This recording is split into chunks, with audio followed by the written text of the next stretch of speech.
A conference room on the top floor of a marble building in Washington. No windows facing the street. A long table shaped like an oval, 12 chairs. A red light above the door that switches on the moment the meeting begins, telling everyone outside, "Do not enter." Inside, a small group of people are about to decide something that will change the price of your mortgage, the interest on your credit card, the value of your savings, and whether the company you work for hires or lays off next quarter. They will not vote on a law. No cameras will film it. No public hearing will happen first. When they finish, they will release a single paragraph, a few hundred words, chosen so carefully that traders around the world will read it like scripture, hunting for one adjective that changed since the last meeting. This is the Federal Open Market Committee. Most Americans have never heard its full name. Even fewer could tell you who sits in those chairs. But the decisions made in that room touch almost every dollar in the country before the sun rises the next morning. Right now, in 2026, that committee has 12 voting seats. 7 belong to presidentially appointed governors. 5 rotate among the presidents of regional Federal Reserve banks. Men and women who were never elected by anyone, chosen instead by boards made up largely of commercial bankers. You did not vote for them. Congress did not vote for them, not directly. And yet their word moves more money in a single afternoon than most governments spend in a year. To understand how a handful of unelected people came to hold that kind of power, you have to go back almost exactly a century to a much smaller, much less accountable version of the same idea.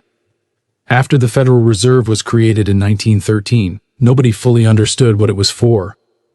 The men running the regional reserve banks were mostly former commercial bankers, and for the first several years the system mainly did what it was built to do: clear checks, hold reserves, and act as something like a very large, very serious pawn shop for banks in trouble. Then, in the early 1920s, something changed almost by accident. The Federal Reserve Bank of New York started buying and selling government bonds to manage its own balance sheet. Its governor, a former Wall Street financier named Benjamin Strong, noticed something the founders hadn't planned for. Every time New York bought bonds, money flowed into the banking system and interest rates eased. Every time it sold, money drained out and rates tightened. Strong had discovered, more or less by trial and error, the most powerful lever a modern economy has ever built. And for years, he was one of the only people who fully grasped what he was holding. By 1922, the Reserve Bank governors formed a small, informal committee to coordinate this bond buying. 5 men, meeting quietly, mostly in New York, mostly without the public or even Congress paying much attention. There was no law creating this group. It existed because Strong and a few allies decided it should. Historians would later note that for a period in the 1920s, American monetary policy was effectively set by a handful of bankers in a room that Congress had never authorized. That arrangement helped fuel the credit boom of the late 1920s. And when Strong died in 1928, the group he had built lost its center of gravity right before the country needed steady hands the most. The Great Depression that followed wasn't caused by one small committee alone, but the absence of coordinated, accountable leadership at the top of American monetary policy was, by the admission of economists across the political spectrum for decades afterward, part of how a bad recession became a catastrophe. Congress responded in 1935 by formalizing what had been informal, creating the Federal Open Market Committee by law and expanding its membership to 12. On paper, this looked like reform. More voices, more structure, a legal charter instead of a private arrangement between friendly bankers. But the core tension never went away. The people setting interest rates for the entire country were still, for the most part, chosen through processes several steps removed from a voter, meeting behind closed doors, releasing only what they chose to release. Here's the twist most people miss. It isn't secrecy for its own sake. The Fed's own economists have argued for decades that markets would panic if every internal disagreement, every half-formed doubt, every dissenting whisper from the meeting room reached the public in real time. Officially, the goal is stability, protecting the economy from the chaos of investors reacting to every stray comment. In reality, that same secrecy means the most consequential economic decisions in the country are made by people the public can't watch, can't question in the moment, and can only judge months later, once minutes are finally released. Think about what this committee actually controls. When it raises rates, borrowing gets more expensive. Mortgages, car loans, business credit lines, all of it. Unemployment tends to rise as companies pull back. When it cuts rates, the opposite happens, and asset prices, stocks, real estate, often surge.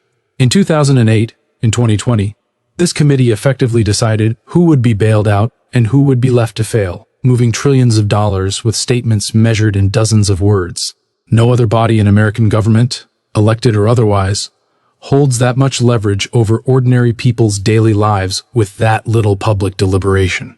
Defenders of the system argue that independence is the entire point, that politicians facing re-election would be tempted to print money and slash rates right before every vote, trading long-term stability for short-term applause, the way some governments have done with catastrophic results. Keep the committee insulated from politics, the argument goes, and you keep the currency itself stable enough to trust. There's real evidence behind that case. Countries where central banks answer directly to whichever party holds power have, in numerous documented instances, suffered runaway inflation that insulated systems have largely avoided. But insulation from politics is not the same thing as accountability to the public whose lives these decisions shape. And that gap between enormous power and thin democratic oversight is exactly what critics on both the left and right have pointed to for a century. From populists in the 1930s demanding the Fed answer to Congress, to modern lawmakers who have introduced bill after bill to audit its internal decisions more closely, almost all of which have stalled. Every time you check the interest rate on a loan, or watch the stock market swing after a single afternoon announcement in Washington, you are watching the aftershock of a room you will never be allowed inside.